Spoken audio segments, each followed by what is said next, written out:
দেখ মন কাশবন দুলছে যে শাড়ি, কবে ঢাক দেবে ডাক, দিন গুনছে যে তারি।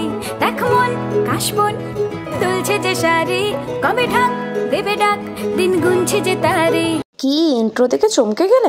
আরে চমকেও না, একসাথে দুটো লুক শেয়ার করবো। দাঁড়াও আগে লেন্সটা পরে আসি। লেন্স আর শাড়ি পরে আমি কিন্তু চলে এসেছি। দেন এবার স্টেপ বাই স্টেপ তোমাদের সাথে শেয়ার করছি।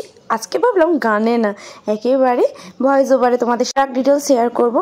প্রথমে আমি রিকর্ডের একটা টোনার ইউজ করে নিয়েছি। দেন আমি পন্সের লাইট জেল ময়েশ্চারাইজারটা ইউজ করেছি। দেন ইনসাইটের একটা প্রাইমার। দেন আর কি ইনসাইটের এই প্যালেটটা ভীষণই সুন্দর, এইচডি কারেক্টার প্যালেট। আমি এটা কিন্তু ফাউন্ডেশন আর কারেক্টিং দুটোই করেছি। দেন ভালো করে ব্লেন্ডিং। দেন কি করলাম, দেন আমার এই যে চোখের নিচে গর্তগুলো হয়ে গেছে রাত জেগে তোমাদের জন্য ভিডিও এডিট করে সেইগুলোকে ঢাকলাম। দেন ভালো করে সেটিং পাউডার দিয়ে সেট করে নিয়ে কম্প্যাক্ট দিয়ে ভালো করে সুন্দর একবারে ফাঁসের চকচকে হয়ে গেলাম। দেন আইব্রোটা ঠিক করলাম, যদিও আমি আইব্রো ওভারড্র একদম পছন্দ করি না, তাই হালকা করে নিলাম। হ্যাঁ, এই যে আই মেকআপের ফুল ডিটেলস একটা ভিডিও কিন্তু আমি এরপরে একটা রিলসের মাধ্যমে শেয়ার করে দেবো। এইভাবে তো করলে অনেকটা ভিডিও লং হয়ে যেত, সেই জন্য শেয়ার করিনি। তোমরা সবাই জানো, আমাকে যারা চেনো আর আমার ভিডিও যারা দেখো, আমি বড্ড নিউড শেডের মেকআপ ও লিপস্টিক পছন্দ করি। মোটামুটি আমি একটু হালকা মেকআপই পছন্দ করি। মেকআপ আর্টিস্ট হলে কি হয়, আমার খুব বেশি মেকআপ পছন্দ না, তবে ক্লায়েন্ট ডিমান্ডে করতেই হয়। দেন ভালো করে কারেক্টিং করে নিলাম। আর হ্যাঁ, কারেক্টিং আমার মুখের অন্য কোনো জায়গায় প্রয়োজন না হলে আমার নাকটাতে প্রয়োজন, কারণ ভগবান আমার নাকটা একেবারে থোবা দিয়েছে।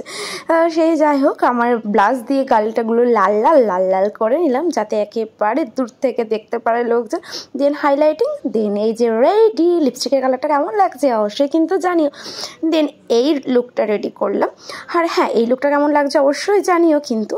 আর এই লুক যাতে যে কোনো একদিন ক্রিয়েট করতে পারো, একটু ওয়েস্টার্ন প্যাটার্নে রাখার চেষ্টা করেছি এই লুকটা। এরপর লিপস্টিক আর শাড়ি চেঞ্জ করে কিন্তু, আর অর্নামেন্টগুলো চেঞ্জ করে কিন্তু পুরোপুরি ট্র্যাডিশনাল একটা লুক ক্রিয়েট হয়ে যাবে।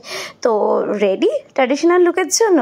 তো অবশ্যই কিন্তু জানিও এই লুকটা কেমন লাগছে। চলো তোমাদেরকে ট্র্যাডিশনাল লুকটা জায়গায় 1 2 3 দেখো কেমন লাগছে। কি একদম বঙ্গল হলো না তো?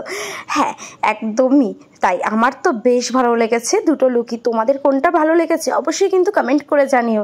সাদাতে নাকি লালে? আমাকে ওয়েস্টার্নে ভালো লাগে নাকি ট্র্যাডিশনাল অবশ্যই কিন্তু জানিও। নেক্সট কিন্তু সাদা শাড়ি পরে আসছে। টাটা।